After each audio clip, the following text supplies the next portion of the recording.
Listening to Community Comment. Here's our host, Kevin Haugen. Well, thank you very much, and good afternoon. Welcome into today's Community Comment. Again, I'm your host, Kevin Haugen. It is my pleasure to welcome into our Daily Dodge TV studio our guest here on Community Comment this afternoon. Joining us here in our conversation today is State Representative Mark Bourne. And I thought I looked at this before we got on today, and I have now completely spaced. Is it now the 39th Assembly, or is it now the 37th Assembly? 37. Okay, I totally spaced on what the changes were, and we'll talk a little bit about kind of how the new structure of the legislature is here now in a couple of minutes. But Mark, thank you so much for coming in today. Yeah, good to be here as always, and representing now the 37th Assembly District, and the 39th is in the distant past, I guess, of like 8 or 9 days ago when the new session started. But yeah, that's fantastic. Now, obviously, it's been just about a month. We've gone over the Christmas break. The inauguration happened. Yeah, we'll talk about that as well in just a couple of minutes. But first, how was the holidays around the Bourne house? How did that go? Yeah, great. It was we got a nice little break, kind of reset, and preparing to finish up my representative of the 39th district, and then move into this session for the 37th, and some quality time with family. So very good, and ready to hit the ground running now. Yeah, it's going to be a busy couple of months in the legislature. It's already been not super busy, but already seen some action taking place on a few things. Again, we'll highlight those here throughout the program this afternoon. But if you have a question for our guest on Community Comment today, be sure to call in at 885-4446, or you can text 887-9595. Again, the phone numbers for the program today to call in is 885-4446. Or you can text 887-9595 if you have a question for our guest here on Community Comment today, State Representative Mark Bourne, joining us here this afternoon on Community Comments. But Mark mentioned a couple of things that we want to hit on here on our program today. Up first, obviously, in the close rearview mirror here is the inauguration, which took place on January 6th. All the new committee members were assigned, and people come in, the newly elected, everybody took their oath of office, were seated, and just how that process go, and how long have, and also I want to ask just kind of your experience in the legislature. Obviously, you've been elected there, I think now over 10 years is the window now you've been. But just how did the January 6th inauguration process go? And then we'll dive into a bit of your history there in the legislature. Yeah, just wrapped up my 6th term, so 12 years. And so starting the 7th term here on January 6th. And, certainly, it's been an incredible honor to represent the communities I grew up in. And so that's part of why, I reapplied for 2 years, certainly to continue that.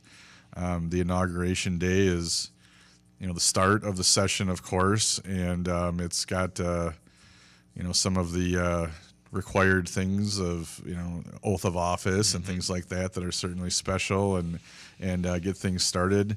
But I think one of the neat things about it, and for folks that haven't had an opportunity to see it, is, or at least one of the things that I appreciate is kind of a fan of history, is some of the historical things that come with that. There is a book that everyone signs, all of the legislators sign. It's been signed by every state assembly rep since 1877. It's 1870 something.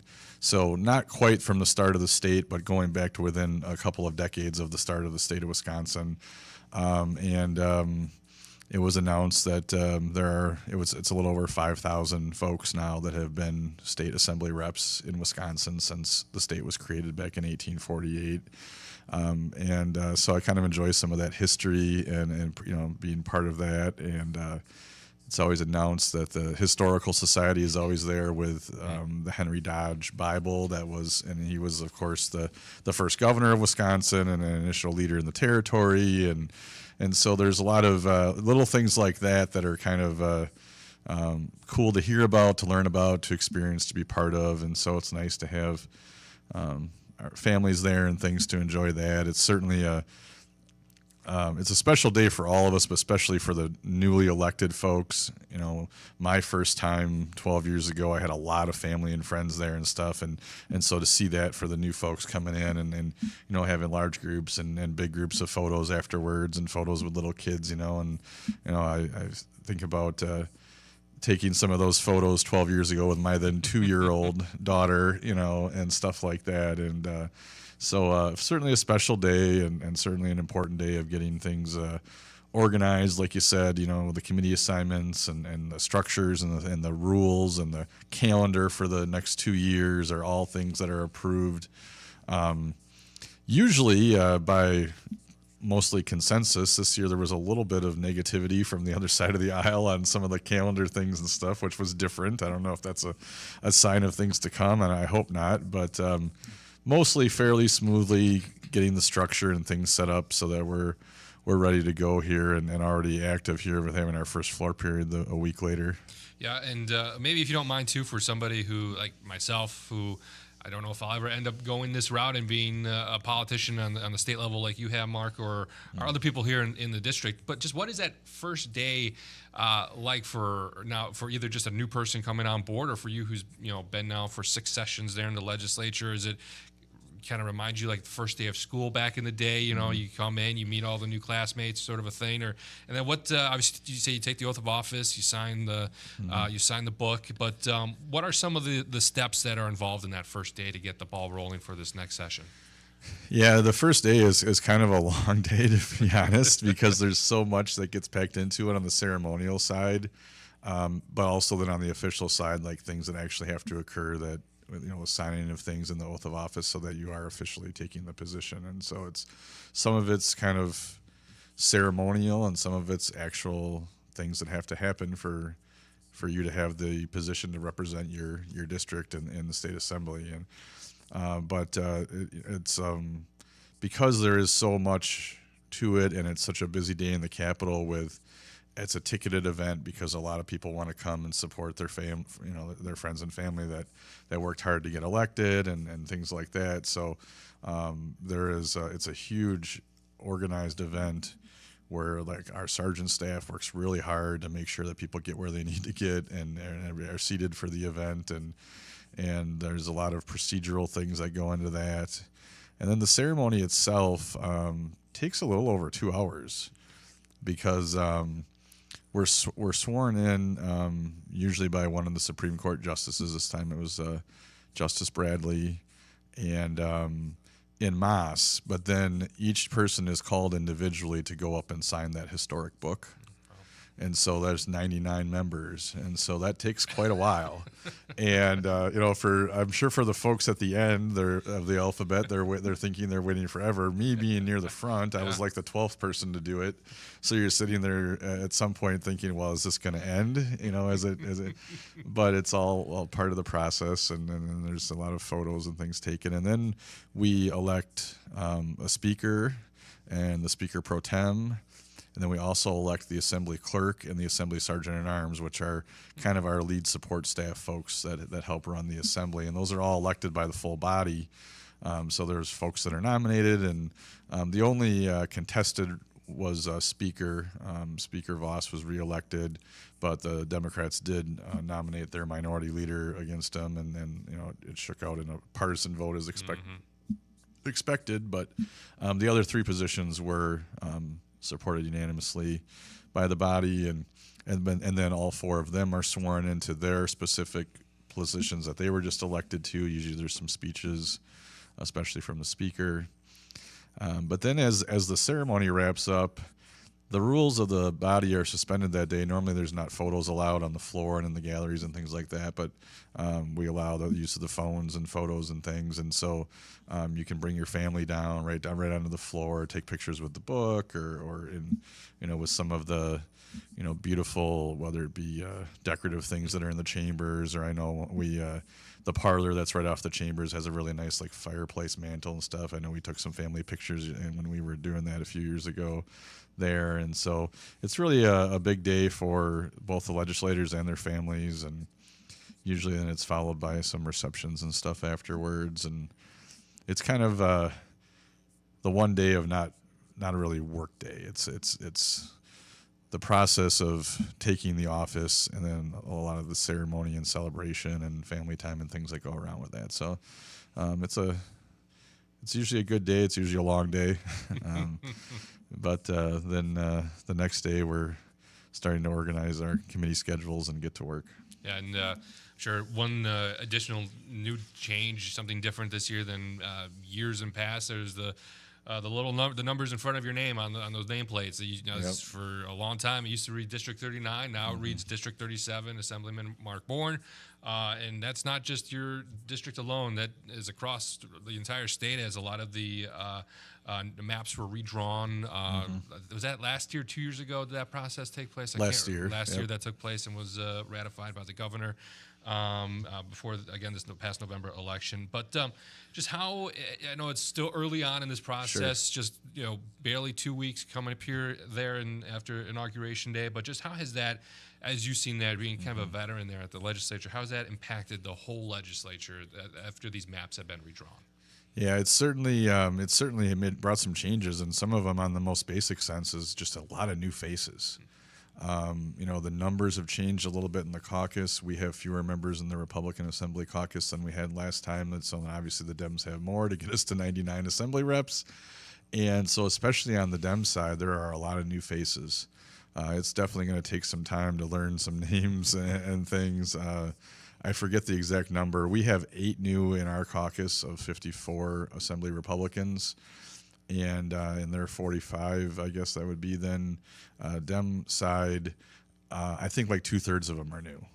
I don't remember the exact number, but so it's a lot of new faces, a lot of people getting used to not just finding their way around the building, but the rules of how the assembly functions. We had our first, a session day of actual business here this week, and so a lot to learn, a lot of, from just new names to the process for all those new folks and things like that. The difference in the numbers, I guess the time will tell if that changes the way things operate. I think we're still trying to figure out if there are members of that new caucus that are willing to work with us or not. It's been much like Washington, D.C., it's been getting more hyper-partisan in the time that I've been there. It was better when I started, and as the years go by, it seems like there are fewer members on the other side of the aisle that are willing to work with us or even talk to us at times. And we just don't know yet with these folks if that's going to be the case or not. And I think right now there's a lot of maybe lip service to, things can or should be more partisan, but we'll kind of see here over the next couple of months when the rubber meets the road if people are really going to work in that direction or not. Do you feel like, obviously, when you talk about politics, even on a local level, state level like this here in the state of Wisconsin, you mentioned it's partisan debate is gone up here in the last couple of years. Is that you point to just an issue because a lot of the stuff that's being debated and brought up now are looked at as partisan issues, or is it just one side, both sides not wanting to cross over that line because of how political parties are viewed nowadays with constituents? They voted along party lines. They expect you to vote along how you want them to vote in the legislature. What do you point to as being this sticking point as people not wanting to cross over that line? It's a few things, but I think the largest part of it is the electorate. The folks that we're representing is getting more split, more further apart, and so then our bases are pulling us in those directions. And you see it in the primaries, and that's part of why there are fewer folks to work with on the other side of the aisle, because the Democrats have primaried them and taken them out, and they're not there anymore. Some of the folks in my first couple terms that were more moderate and willing to talk and work with us vanished in primary losses, and that's their electorate, pushing the membership of the legislature in this example in that direction. And I think we see some of that in our primaries too. And we're a representative body, and so we're kind of reflecting what's happening in our communities or with our voter base. And I think that's the primary thing, and it happened first at the federal level, and then it slowly filters down into the states, and now you're starting to see more of it into like school board races and things like that. It keeps filtering down, and there's a lot to be debated about why it happens. There's a lot to be debated about if it's good or bad. I mean, there are some, like with anything, there are some positive things with it and some negative things, but whatever it is, it's what's reflective of our political system right now. Yeah, and maybe just one additional follow-up question. As somebody who, again, has spent a lot of their lifetime serving, not even just on the state level. You've been a common council member here in the city of Beaver Dam for a bit of time before making that leap to the state legislature. But just as somebody who has that experience and that knowledge coming from, where do you see this moving forward? Is there a way to revert back to where things were 10, 15 years ago? Is there a way, I don't know if righting the ship is the correct terminology here, but finding a way to find more balance for both parties to work coincide with each other and find more common ground that we've seen in recent years? I don't know if I would say that there's a way as much as that's what will happen. Yeah. It's not necessarily like we have to find something or that there's something out there that we have to seek. It's just the pendulum swings, things change, opinions change, communities change, folks pass away and new folks come in to replace them in positions or whatever. I mean, there's a whole variety of things that make it so that the process is always changing and modifying in some way. And it doesn't change anywhere near as fast as like the weather does here in Wisconsin or anything like that. But it always swings in different ways, and sometimes when folks least expect it. And so, I don't think it's an imperfect system now. It was an imperfect system in other ways when I started. It was an imperfect system before you and I were even born. There's always been different flaws in a representative democracy, but it's still the best form of government out there, and between our constitutional rights and the way it's set up both at a federal and state level, we're better off than almost every other country in the world, and so we'll work through our hiccups. With State Representative Mark Bourne here on Community Comment. Again, the phone numbers, if you have a question for our guest today, 885-4446, or you can text 887-9595. If you, again, have a question for State Representative Mark Bourne during Community Comment this afternoon. I want to start getting into talking about really the most recent news that has come out of the legislature, and that is the voter ID constitutional amendment. We're coming up to our break, so I'll say that for when we come out of our break here in our second segment of Community Comment today to make sure we don't interrupt that conversation. But before we get to that break here today, I want to give you an opportunity to highlight some other legislative bills that have been circulating in Madison, anything that stood out to you. Obviously, I know, and again, we'll talk about this in our second segment, the budget's going to be taking up a large part of your time here in the next couple of months. But just what are some other legislative bills that you are talking about in Madison lately? I think there's a few things that have, as we just started out here, I mean, we are a week and a half really into the session. A week ago Monday it started. The biggest thing being focused on right now, and I mentioned this a little bit when I was on in December too, is tax cuts, tax reform, because that's the one thing that didn't get accomplished last session. The governor really vetoed everything we sent him on this. We sent him a wide variety, and so right now we've got some folks working on a tax package that I think if it's not out next week, it'll be out the following week, but hopefully next week we'll bring forward the legislation. That's our first crack at trying to accomplish that this session, which we were unable to do last session. I think it's going to focus on, probably with no surprise again, because we've talked about this a few times before. Last session, we tried to cut taxes for retirees. That was one of our focuses. And so I'm confident that part of the package will do that again. Trying to help folks that are, in those fixed incomes, trying to stay in their homes, that sort of stuff. I think we're also going to try to find some middle class tax cuts across the board for having an impact with families. There might be some other things that we look at on a smaller scale for families. Trying to help with the cost of raising a kid. I know that's something that you're working on right now, and yes, it is. My wife and I are getting closer to the end of that process, but there's a lot of folks out there right now that are seeing the costs, whether it be of childcare or just diapers and things like that. And so we did a little bit on that last session with some of the credits, but always looking at stuff like that, maybe things for adoption to make sure that families that want to provide good homes for kids can do that.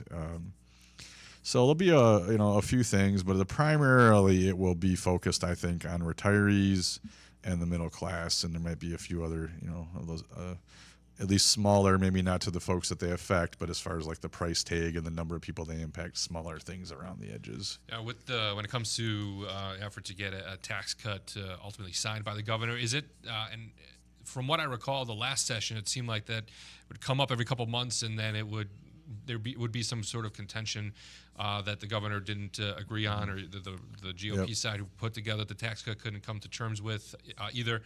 Is this something that in this moving forward here in this next session, is this something that you can have multiple stabs at, like send something up, the governor comes back with a change, and then it comes back down, and just the back and forth tug of war process? Is there as many kicks as the can as you can get it at to get a tax cut passed? Is that kind of how that process unfolds? Yeah, it could go a variety of ways, but we're certainly willing to put forward a bunch of ideas, or if the governor is willing to talk more right off the bat, I think that would be more effective. But whatever it takes to bring them to the table. We're going to have some caucus discussions as we start working on the budget process. I'm going to be one that's going to be certainly supportive of, making the message clear to the governor that we need tax reform before we start building this next budget, because we need to know that we have that as part of what makes our state budget great. We will invest in our priorities again like we did last time, but tax reform is part of that. It's not just about spending. And so that needs to be part of the focus. And so we're hopeful that here in the next few months, he's going to be serious about that. We might have a better indication of that here in next week when he gives his State of the State address, or next month when he unveils his budget. But I don't have high hopes for that, because his budgets in the past have been massive tax increases instead of tax cuts. And so we need to get serious about tax reform. With State Representative Mark Bourne here on Community Comment today. We do have to take a very short break. More Community Comment is coming up next.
Kevin Haugen. Thank you very much, and welcome back into today's community comment. Our guest joining us here this afternoon on the program is State Representative Mark Bourne. If you have a question for our guest here on the program this afternoon, you can call in 885-4446 or text 887-9595. Was told by our producer Wally during the break that we do have a caller waiting on line 1, so let's head to the phones and say welcome to Community Comment. Yes. Hello? Yep, you're on the air. Okay. I'm calling about the Highway 151 between Waupun and Beaver Dam. It's the most ugliest road in the whole state, I do believe. It's where it's all blowed up. It's just blacktop thrown on top of it. It's just one bump after another. I can sit at an intersection and watch cars or light trucks go by, and they hit this bump, and the wheels are off the road. And the state is supposed to have this surplus of money. Can't we get something done here? Well, we can definitely have the Department of Transportation take a look at what the specific issues are there. I'm trying to think of, as I drive that area quite a bit in the last year, there's some certain sections. I think there was some work done on the railroad in the last couple of years that left maybe that section not replaced quite as well as it could have been. But we can certainly have them take a look at. Those things are all rated. They're constantly looked at. We can also see it might already be something that's on. They have several different multi-year plans that go out, so maybe it's already something that's scheduled for some work, but we can definitely take a look at it. I don't think I've had anyone ask specifically about that section of road. Well, yeah, I've called the state before, and it's out in 27 or something. That's 2 more years of this thing. Okay. You go down the road with a load of corn or something like that, you just lose the front end. It's terrible. Dodge County don't know how to fix a road, plain and simple. You leave Dodge County north of Waupun, it's just as smooth. There's breakups there. They're cemented over very nice and everything. It's just great. But this end in here between Waupun and Beaver Dam is worse than a cow lane. All right. Well, we'll ask DOT to have the county take a second look at if there's some things that maybe need some temporary repair before the if it is 27, which if that's what they told you it probably is, then see if there's some things that can be touched up between now and then. Well, if there's some of them, especially this end between County B and A in that area by that trailer court in there. God Almighty, that's just terrible. You leave the front end there. So, well, state's got that extra money around, so spend it on that, would you? All right, we'll take a look at it. We certainly have been investing more in roads, and I think we'll continue to do that, so we'll take a look at it. Thanks for the call.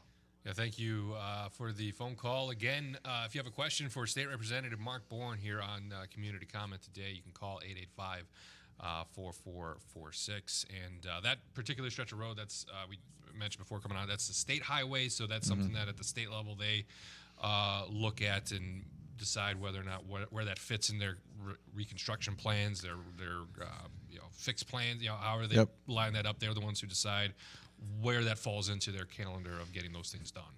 Yes, as far as like the full reconstruction and that sort of stuff. But I will say, as the caller indicated, the state does work and contract with counties to maintain those roads, and as well as to do things like the snow removal and things like that.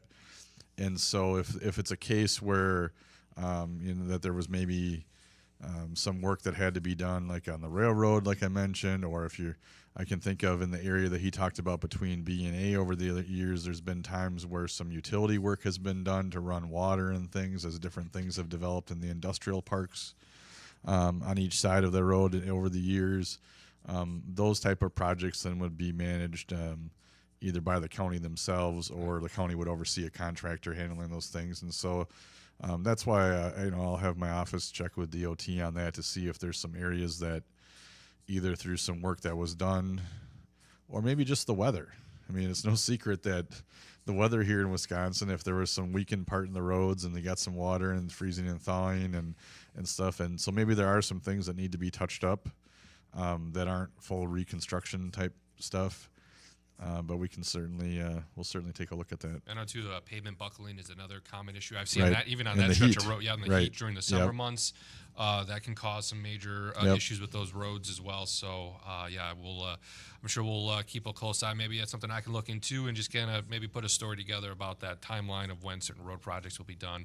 I can take a look into that as well. But I want to segue here on a community comment today and talk about some recent news that has come out of the state legislature here just the last couple days, and that is a constitutional amendment question that will appear on voters' ballots in April. And Mark, I will let you kind of set the stage for us here. Sure. Just what will this question be asking, and what is involved with this particular piece of referendum question? Yeah, so last week the state Senate and earlier this week the state Assembly passed what's called the second consideration. And so, of course, to amend the Constitution in Wisconsin, you need the two consecutive legislatures to vote on the proposal before it can go to the voters of Wisconsin to decide if they want to amend the Constitution. So last session we passed this, and now in the last week both houses again passed the same bill.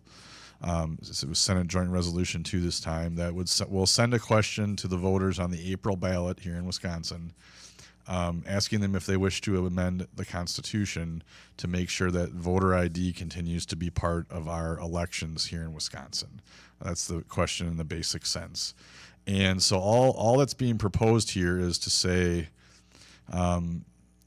is the accountability of our elections and something as common sense as voter ID, something we've had for 12 years, I think, in Wisconsin now, is that something that's important enough to make sure that courts can't remove it in the future, that we want to make it a constitutional protection? I certainly think it is. I think the majority of voters will think it is, but we're going to find out in April. Like I said, very common sense thing. We've been doing it in this state for about a dozen years, and other states longer than that. It's not a hard process. There are systems in place to make sure that it's not a poll tax or anything like that. If you can't afford to buy the ID, the state will take care of that for you. There are systems in place to help folks that are indefinitely confined and like in nursing homes that may not have an ID or a driver's license anymore. And so it's a system that's really operated very smoothly. It's something that helps bring a little bit of more accountability to our elections, and that's certainly something that's important. And some people will say, well, we already have this, so why do we need to consider this constitutional thing? Well, right now it is state law. But we have seen more and more in the last decade that people are just sue happy and want to take everything to court all the time. And we don't want courts legislating from the bench to say, yeah, it's the law now, but we don't think it should be. It's not constitutional for whatever reason. It might be a reason that is sound. It might be one that we think is not sound, but whatever the court rules, it is. And so we think in the legislature that this is worthy of a constitutional protection, and that's why we've passed it in two consecutive houses of the legislature now and sending it to the voters in April to see if the voters agree. I'm hopeful that they will, because I think this is, like I said, a very common sense, simple way. It doesn't bring total accountability or anything like that to elections. There's other things in place. There's other laws. There's other work that clerks do and stuff to help ensure the integrity of our elections. But this one seems like a pretty simple, small one that we can, lock into the state constitution and say that this will be something that is part of our elections in Wisconsin. So as I understand it, this really won't be changing much the process that voters have been used to for, as you mentioned, over a decade and a half here, that they already present an ID when they go in to vote. This is just ratifying something that's state law to the Constitution that will then protect it against any lawsuits that could come out of an election process moving forward. Right. And so, that there's a constitutional protection to voter ID here in Wisconsin is really what the question is. And at this point, nothing would change. It would be the same exceptions, like I mentioned some of them for confined folks and things like that. All that remains in place. We're not looking to change any of that. That stuff's all really stuff that's been settled by federal court cases over the years. It's pretty clear about what things you have to do to make sure that these IDs are accessible and money's not a problem and things like that for folks. And so all that remains in place. It's just taking away, and this isn't new, and so we've been doing a little bit more of this recently because the courts have become such activist courts is the main reason. But we did it with victims' rights a few years ago. There was a thing already in the state law that spelled out what the rights of victims were in criminal cases and protections that they had as victims. And we put that in the state constitution 3, 4, 5 years ago. You now. referring to Marcy's law? That was the law marketing name of the law. That was a national movement and stuff. But that was and so it's different in every state. But in Wisconsin, we had those rights already spelled out in state law, and then they got incorporated into the Constitution. And so we've done it with outside money in our elections recently. We did it most recently to make sure that only legal citizens can vote. That was the one that was passed, I think, in the November election. So there's certain things where, we're just looking at, is this something that is important enough that we should ask the voters if we want to codify this in the Constitution to make sure that it's a protection. And, over the years, there's been, a number of these, and it is getting a little bit more frequent. And I think some of us, I talked a little bit earlier about the enjoyment I find with history. And so we do look at them and kind of pause for a moment and like, okay, we don't want to use this too much. We want to make sure that we're putting things in there or asking the voters to put things in there that really do need that. But over the years, it's been done for things like, protecting the right to hunt and things like that. That was, a long time ago and stuff. So it's been done, and I think it's being done a little bit more than maybe even some of us would like.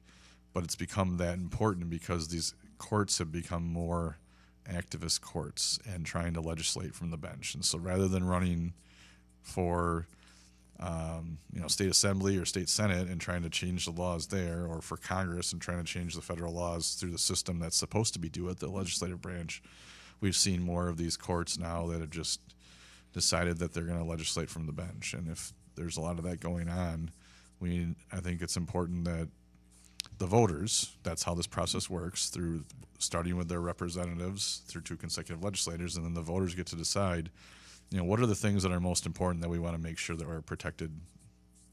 Yeah, and I think obviously if this does not get approved, I think we all kind of know the process. Then it just sort of dies after that vote in April. But if this does get approved, what does that those next steps look like to be able to codify this as part of the state constitution? Is it immediately take effect? And Yep, the language that'll be approved will go right into the state constitution, and then that will be a constitutional protection here in Wisconsin.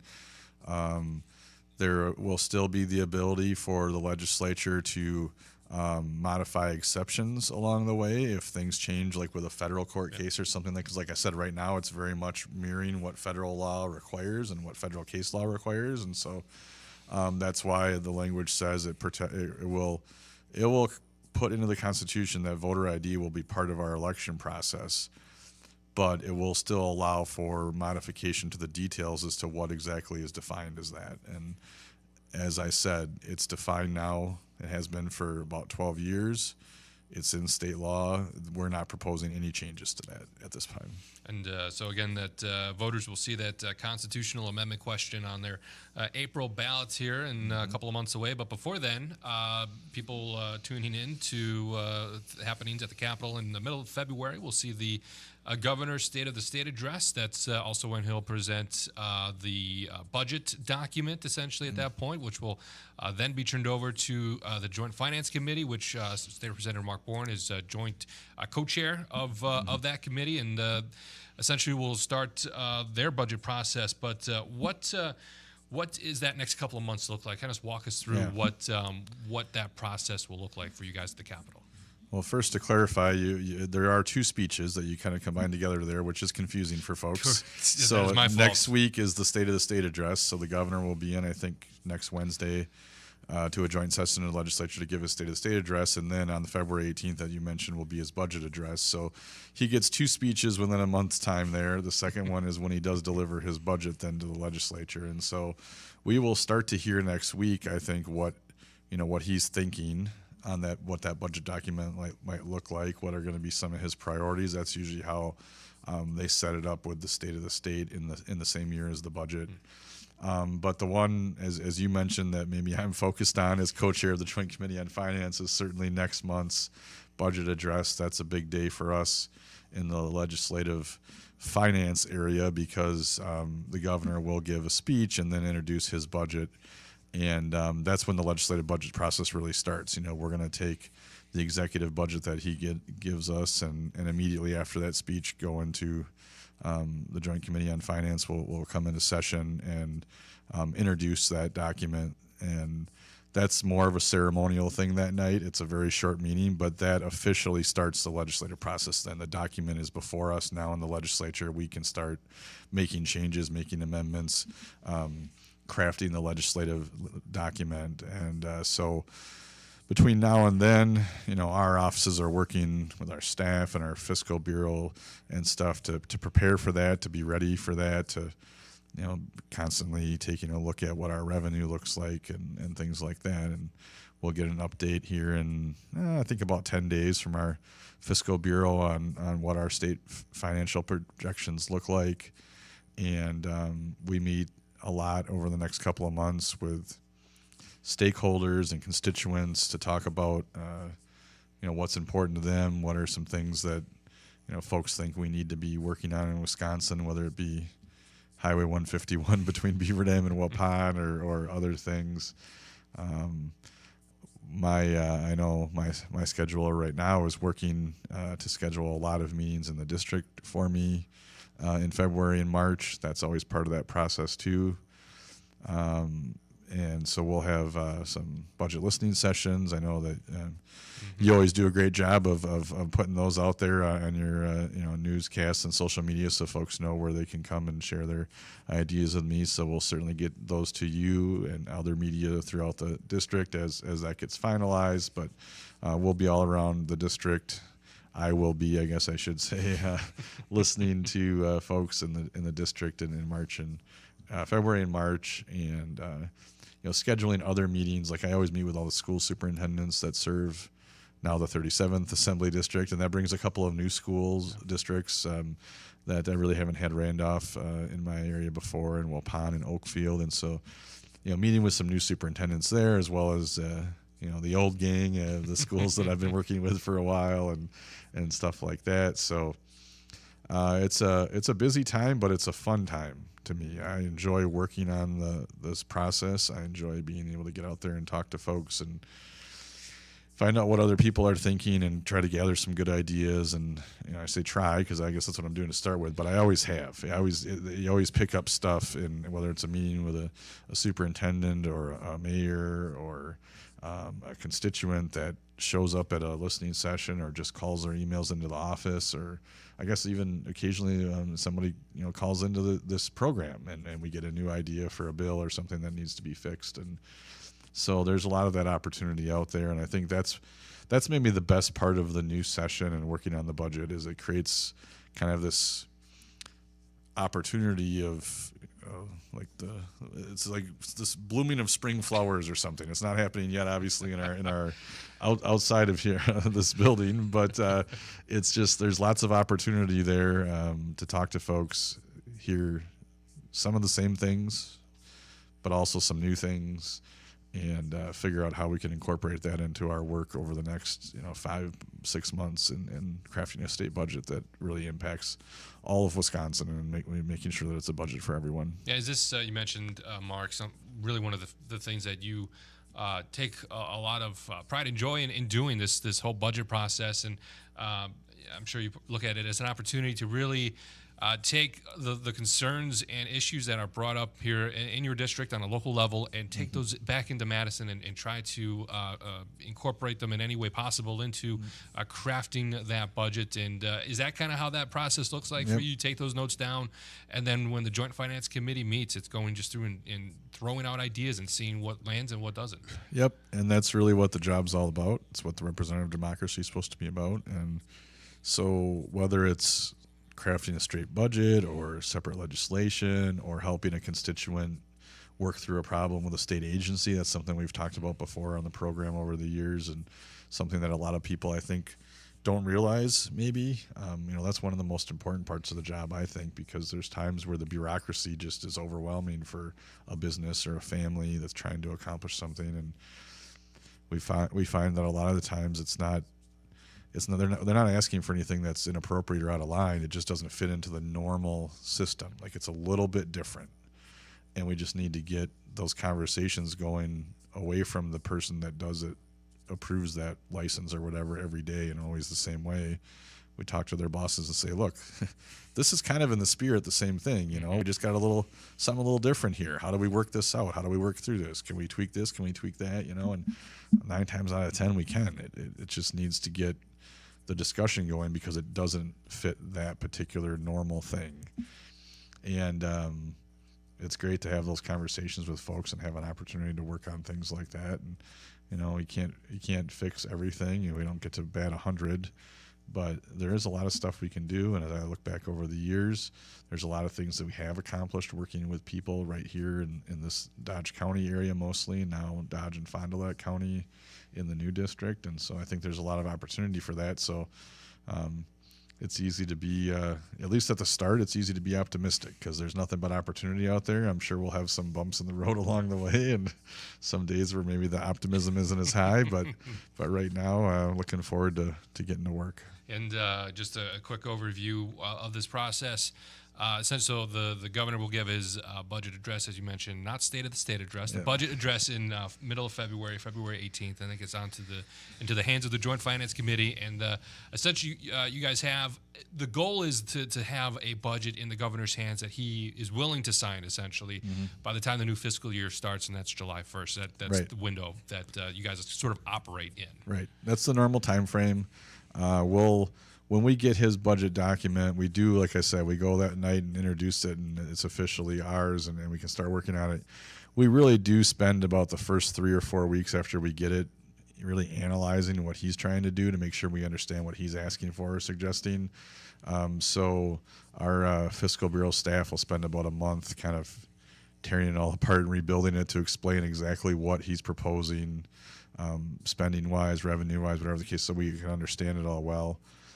Then we'll spend some time doing on a statewide level, kind of what was doing on a local level, where we call it the road show. We do some public hearings around the state, usually at like high schools or university campuses where we can get good size venues, because we usually have several hundred people that show up to offer their thoughts on the state budget process. And so that's another part of the process. We also take online input, for folks that can't spend the whole day waiting in line to talk to us at wherever we happen to arrive on those hearings. They can send in their thoughts, and we work through all that stuff as well. And then usually, if we're on schedule in May and June is when we go into executive session and start voting to craft the budget. Every budget since Governor Evers has been in office, we've worked from base. So that means rather than working off of his budget, we work from what current law is. Some people are critical of that, but the governor has really always introduced budgets that have large tax increases, large spending increases, large growth of government. That's not really how we would prefer to do things. And it's important to remember that when we say we're working from base, it means we're working from current law, what the current budget is. And that already was a compromise budget because the legislature passed it and the governor signed it into law. And so we're still working off of things together that we crafted last time around, and we'll build a document off of that, a legislative budget, and then, like you said, the goal usually is to get that done by about July 1 and get the governor to sign it. Of course, a lot of folks know the governor has a very powerful line and a veto pen in Wisconsin, so even with him signing the budget, he can carve a lot of things out of it and make changes to it with that. So I think that's part of what also leads to the compromise is if he doesn't like exactly how we did everything, he can usually make some tweaks and stuff too. And that budget address, or when that budget gets introduced, that'll happen right before our next appearance with State Representative Mark Bourne. So hopefully he's not too busy. The month of February can stop on by, and maybe we'll spend a little bit of time in that program diving into that budget and kind of where the Joint Finance Committee will go from there in February. Sounds good. All right, and now we'll just about wrap up our time with our guest here on Community Comment today, State Representative Mark Bourne. Representative, again, thank you so much for stopping by. Good to be here. And that will do it for today's community comment.